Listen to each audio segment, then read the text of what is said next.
En réponse à l'intervention de Monsieur Larrivé, dont nous reconnaissons au moins la cohérence, nous sommes radicalement opposés à ces propositions, mais comme nous le sommes avec celles adoptées à l'instant par la majorité de la commission des lois, parce qu'effectivement, aujourd'hui, en introduisant cette exception mahoraise, on considère que, d'une certaine manière, Mayotte n'est plus la France, puisqu'il ne s'y applique plus le droit de la nationalité, comme cela s'applique sur le reste du territoire, ce qui est quand même pas rien, le droit de la nationalité.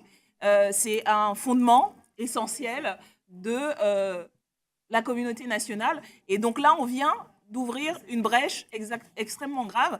Et à partir de là, effectivement, les républicains s'y engouffrent et sont malheureusement plus cohérents que la majorité.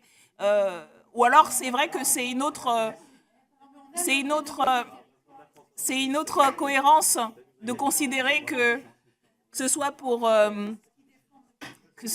le droit à la nationalité ou d'autres droits. On sait que le droit à l'expérimentation, la différenciation, effectivement, signifie effectivement que maintenant à Mayotte, il y a un autre droit de la nationalité. Ce n'est plus vraiment la France. Il y aura peut-être un autre droit social, peut-être un autre droit pénal, Donc c'est peut-être certainement, je vais finir là-dessus, la cohérence de la majorité de considérer que effectivement aujourd'hui l'égalité à tous les niveaux, que ce soit le droit de la nationalité, le droit social et un ensemble de protections, ne sera désormais plus le même sur tout le territoire. Et c'est extrêmement dommage et c'est extrêmement grave parce que ce qui s'applique aux droits des étrangers, on le sait souvent, va ensuite s'appliquer au reste de la population et nous en serons tous et toutes perdants. Je vous remercie. Sur l'identique 86, Monsieur Peu ou Madame Faucillon? Défendu pour les mêmes raisons que précédemment. Madame la rapporteure, sur ces deux amendements. Donc, évidemment, par cohérence, ce sera un avis défavorable. Juste vous préciser, Madame Obono et Monsieur Larrivé, que par rigueur intellectuelle, nous nous attachons à l'avis du Conseil d'État et c'est bien parce que c'est une exception.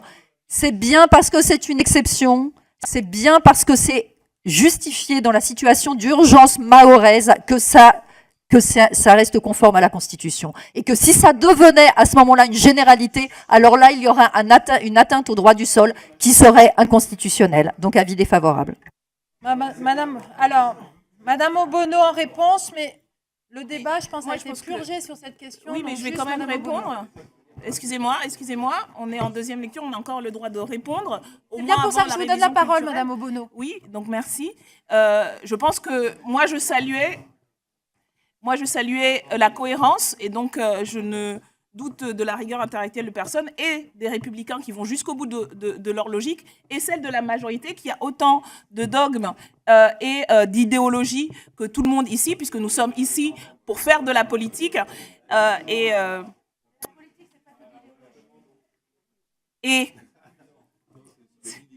voilà. De mon point de vue, il y a une certaine cohérence que nous combattons. Oui, si je peux terminer. Il y a une cohérence que nous combattons aussi bien du côté des républicains que celui de la majorité, mais dans tous les cas, ces cohérences vont à l'encontre de l'intérêt général, vont à l'encontre des droits et libertés. Et effectivement, vous choisissez sur certains dossiers de suivre l'avis du Conseil d'État, vous les piétinez dans d'autres quand cela vous arrange. Et on peut aussi considérer qu'à un moment donné, les exceptions qui risquent de devenir des règles, parce que c'est souvent comme ça que ça commence, sont contraires à l'intérêt national, sont contraires à l'intérêt général. Et en tout cas, nous sommes sur ces positions opposées à vos deux logiques mortifères et extrêmement rétrogrades du point de vue de notre conception du droit. Alors, je vais mettre aux voix les amendements identiques, le 37, le 86. Qui est pour? Elle a donné son avis, Madame la rapporteure. Qui est... Quoi? C'est des amendements de suppression. On a un avis défavorable de Madame la rapporteure. Qui est pour? Qui est contre? Ils ne sont pas adoptés. Madame